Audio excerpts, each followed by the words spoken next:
Hey guys, welcome to BudgetEDH. I'm your host Mike, and on this week's episode we bring you a very special episode which is going to be our first gameplay video, which we like to call Budget Brawl. In this video we have 4 of our decks that we built in the past that we are going to put head to head against each other in a gameplay video with me and a couple of my buddies. So Brian has won the die roll and he's playing Urza, Lord High Artificer, and his opening hand is 3 islands, Isochron Scepter, Mirrodin Besieged, Stroke of Genius, and Laboratory Maniac. I'm up next, and I'm playing Edgar Markov, and my opening hand is a Swamp, a Command Tower, Cruel Celebrant, Legion Lieutenant, Asylum Visitor, Blood-Crazed Paladin, and Stormkirk Captain. Then we have John playing Lord Windgrace, and his opening hand is a Forest, a Mountain, Colony Garden, Grapple with the Past, Beast Within, Decimate, and Rampaging Balos. And then last but not least, we have Brett playing his version of Momir Vig, Simic Visionary, which is a budget deck that he built. His opening hand is 2 Forests,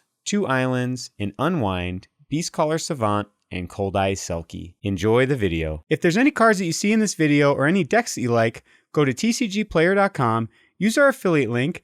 There they have singles, sealed product, accessories, and all sorts of different products on their website. If you go to tcgplayer.com, use our affiliate link. It'll help support the show and help us create more content like this in the future. I also want to say thank you to one of our other sponsors, Dragon Shield. If you go to dragonshield.com, use our affiliate link there to buy any of your sleeves, playmats, binders, different accessories that they have there. It helps support the show. Right now they have seasonal sleeves, which are Halloween style, which look really cool. If you buy anything off their website, they'll also donate 25% of your purchase to local game stores, which is really awesome right now in the time of pandemic, that they're giving back to game stores that may be suffering because they're not able to keep their doors open for gameplay. Keep that in mind when you're buying your product. And if you use our affiliate link too, it helps support the show, and we really appreciate it. Another way that you can support us is directly on patreon.com/budgetedh. There you'll find different tiers to help support the show. We even have a tier where we'll create a budget deck tech just for you, featured on the channel, and then we'll ship you that deck free of charge to anywhere in the world. Check out patreon.com/budgetedh. Now let's get into the gameplay video.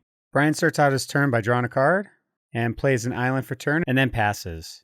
I draw a card, play a command tower, and then pass. John draws for turn, plays a colony garden, making a plant token, and then passes the turn. Brett draws a card for his turn and then plays a forest and then passes the turn. Brian plays an island for turn and then plays an Isochron Scepter, imprinting Chain of Vapor, and then passes the turn. I draw a card for turn and then play a swamp and then cast Legion Lieutenant and then pass the turn, making a vampire token with Edgar's ability.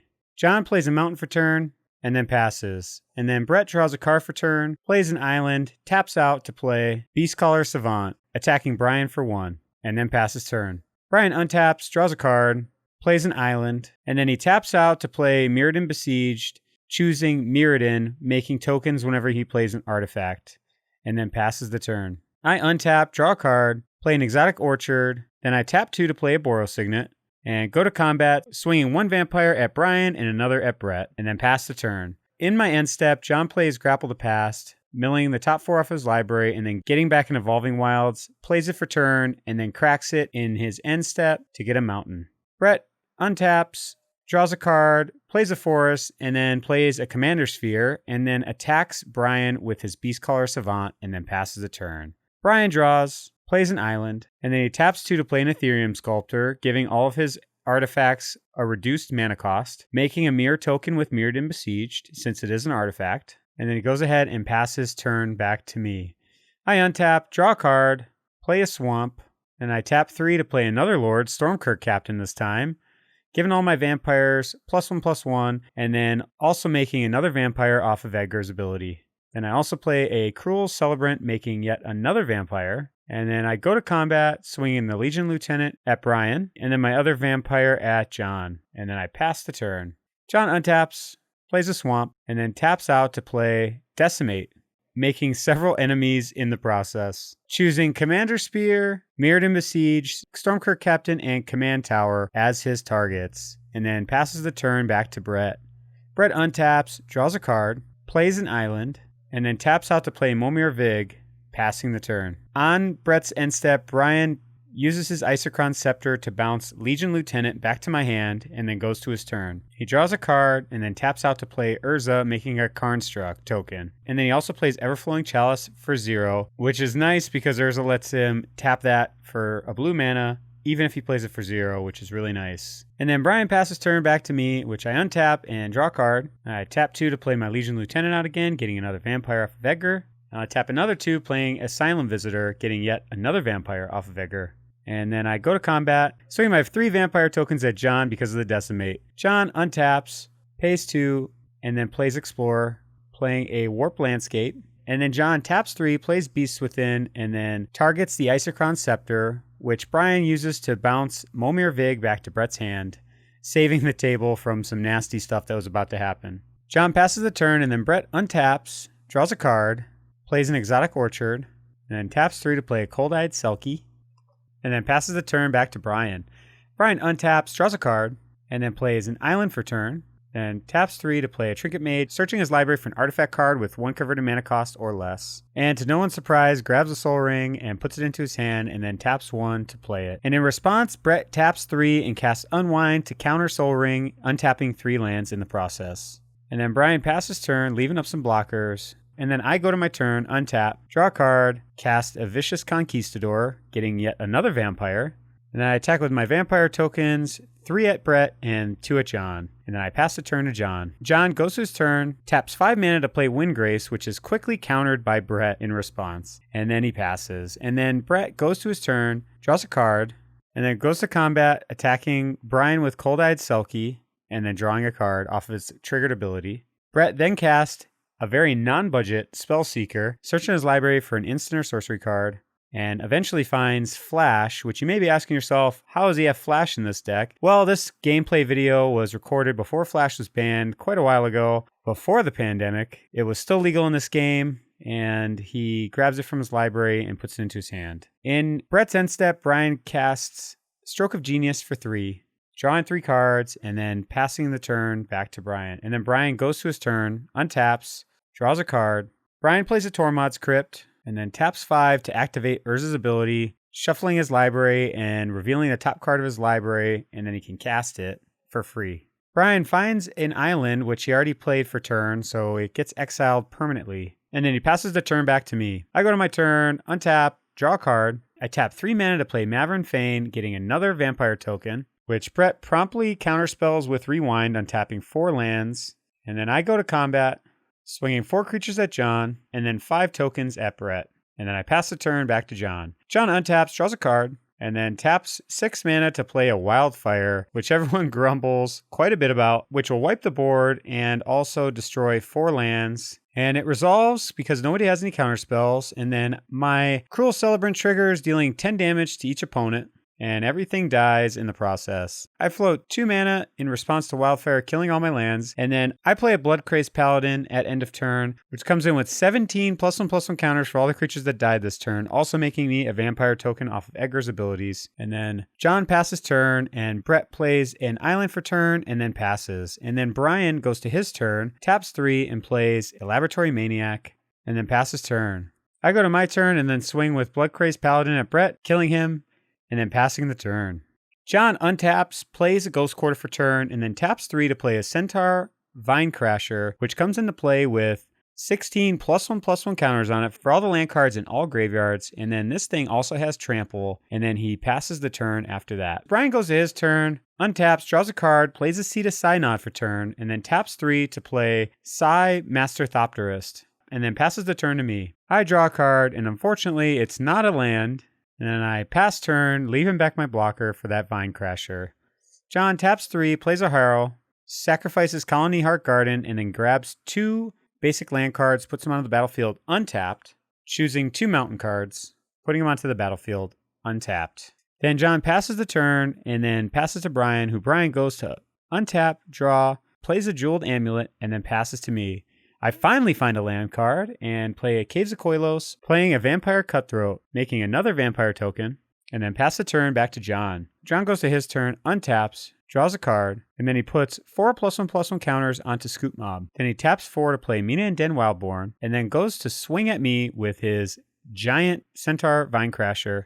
And then I block with my Bloodcrazed Paladin, and then we trade the Vinecrasher for the Paladin, ending the standoff that we've had between the two of us for a better half of the game. And then John passes the turn back to Brian. In John's end step, Brian taps to add a charge counter to Jeweled Amulet, and then goes to his turn, tapping 5 to play Blue Sun Zenith for 2, drawing 2 cards, putting it back into his library, and then passes the turn. I untap, draw a card, and then I go to combat, attacking John with my Vampire Cutthroat for 1, giving him an 8-turn clock. John goes to his turn, untaps, puts another 4 counters on Scoop Mob, attacks me with his giant Scoop Mob, and then I block with one of my vampires, and he returns the land to his hand with Mina and Den Wildborn, giving the Scoop Mob trample, and then I take quite a bit of damage off of it. John then floats some mana and uses Ghost Quarter to kill his forest, and then searches his library for a forest, puts it onto the battlefield, and then passes the turn back to Brian. Brian untaps, draws a card, then pays 1 to play Pithing Needle on Mina and Den, saving the table from the trampling Scoop Mob that's about to kill us all. Then Brian taps 1 to put a counter on Jeweled Amulet, and then Brian realizes he forgot to make Thopter tokens with his Sai, and then we fix that, putting the 2 tokens onto the battlefield. And then he passes turn. I go to my turn, untap, draw a card, and then swing at John with the Vampire Cutthroat, dealing another damage to him, and then pass the turn. John goes to his turn, untaps, plays a Kadama's Reach, putting a swamp onto the battlefield and a forest into his hand, and then plays a forest for turn, and then goes to combat, swinging both of his creatures at me, which I block with 2 vampire tokens, saving myself quite a bit of life. And then John taps 2, plays a Borderland Explorer, letting us all discard a card to putting a land into our hand. And then John passes the turn back to Brian, who untaps, draws a card, who pays 6, and then plays Urza out for turn, making a 6/6 construct token, and then pays 1 to preordain, putting both on bottom and then drawing a card, and then goes to combat, swinging 2 Thopters at John, who takes 2, going down to 6 life, getting real close to the end. Then Brian passes the turn back to me. I untap, play out a swamp, pay 2 to play a Rakdos Signet, and then pay another 2 to play a Hair of Falconwrath, making another vampire token, and then swinging 1 at John yet again, who goes to discard a land card to Seismic Assault to kill the Vampire Cutthroat, saving himself the damage. Then I pass the turn back to John, who untaps, draws a card, then goes to combat, swinging everything at Brian, blocking the Mina and Den with the Construct and the 13/13 with Sai, killing the Mina and Den. And then after combat, John plays a very large Multani Yavamaya's Avatar, and then passes the turn back to Brian. Brian untaps, plays an island for turn, goes to combat, swings the Construct and the 2 Thopters at John, who blocks the Construct token with Multani, and then takes 2, and then Brian passes the turn. And then I go to my turn, untap, draw a card, playing a Terramorphic Expanse as my land for turn. Then I play Stensia Masquerade for turn, and then discard a card for my Hair of Falconwrath, and I swing out at Brian. And then you may be asking yourself, why is the board so far advanced? We did lose a little bit of footage on this first video that we made. Not a whole lot happened in the turn cycle that we did lose the video of. As you can see, World Shaper was played for John, and then he left back all of his blockers to ensure that he wasn't going to die, and then passed his turn back to Brian, who played a Wayfarer's Bubble for turn, and then passes the turn back to me. I untap, draw a card, and I pay 2 to play a Calastria Highborn, making another vampire token off of Edgar, and then I go to combat, swinging the Hair of Falconwrath at Brett, putting a +1/+1 counter on it, and then passing the turn back to John. John goes to his turn, untaps, goes to combat, swinging everything at Brian, triggering World Shaper, putting the top 3 cards of his library into his graveyard, and then Brian blocks a huge creature with one of his Thopters, and then John goes to play Jackal Hops, which is thankfully countered with an Arcane Denial by Brian. Thank goodness. This would have made the game go way longer if that would have resolved. And then John passes turn, drawing 2 cards in his upkeep, Brian drawing 1 off the Arcane Denial. Brian taps 3, plays a Windfall, allowing everyone to draw 2 cards, which is the highest amount of cards in hand, plays an island for turn, then taps 2 to play a Milliken, then taps 5 to use Urza's ability, shuffling his library, looking at the top card, getting an island which is exiled forever. And then Brian goes to swing with this Construct token at John, which John uses Seismic Assault to discard 2 land cards, dealing 4 damage to Brian on the way out the door, and then Brian passes for turn. I untap, draw a card, play a Battlefield Forge for turn, and then play an Edgar Markov, and then swing out with the team at Brian, winning the game. Thank you guys so much for watching our first budget gameplay video. Let us know what you think down in the comments below. We're looking to have another gameplay video here coming up soon featuring Commander's Legends, so let us know how we can improve so that way we can make that video even better. We appreciate everyone's support, and we'll see you next time.